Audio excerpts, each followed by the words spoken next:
Well, hey everybody, what I'm going to do tonight is transfer my apple juice wine from the primary fermenter buckets into the carboy for secondary fermentation. So I use a siphon. I have everything's already sterilized and ready to go, so I'll just kind of walk you through the process, show you the tools that I use that I have, and maybe give you some ideas to use if you don't have the same tools. Okay, this is one half of the batch, and I was quite surprised. What you're seeing there floating is raisins that are rehydrated. So some recipes will have you put raisins in there, something about sulfites or something, but I'd forgotten that I'd put them in there. And so when I opened the bucket lid for the first time in 10 days, I was mildly horrified, but it's all part of the show. The raisins will not make it into secondary, only the liquid part will make it into the secondary. Okay. So we have the siphon started from the batch into the carboy, and the biggest thing here is you want to put your siphon tube near the bottom of the carboy that you're transferring into. You don't want to put it up high and let it fall down. At this point, oxygen is starting to turn into your enemy, going from being your friend in primary fermentation to your adversary throughout the rest of the fermentation and aging. I did try to use the hydrometer in this bucket, but it wasn't deep enough. It was deep enough when it was started because it was sweeter. There's more sugar in the concentrated apple juice, so the hydrometer set higher in the bucket.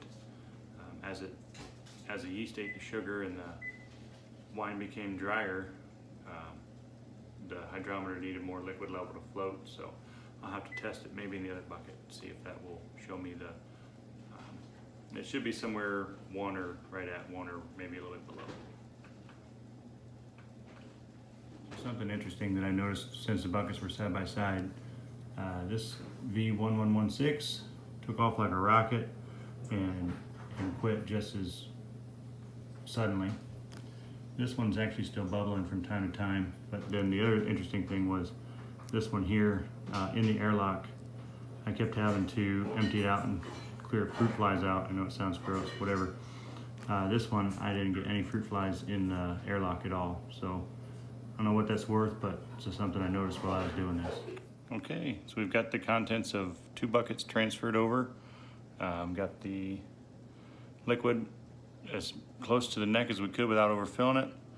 Unfortunately, I didn't stop it in time to be able to use a hydrometer inside of the carboy neck. It would have overflowed the neck and I didn't feel like moving it backwards. But I wanted to point out my super high-tech labeling process. This blue painter's tape. I put any kind of information on there I think I need, what it is, when I started it, when it went into this container. And because I used 2 different kinds of yeast, I just went ahead and taped the packets to the jug as well.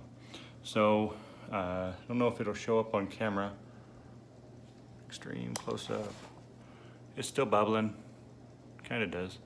Anyhow, it's still fermenting. So we'll take it down to the basement, down to the super top secret wine storage room.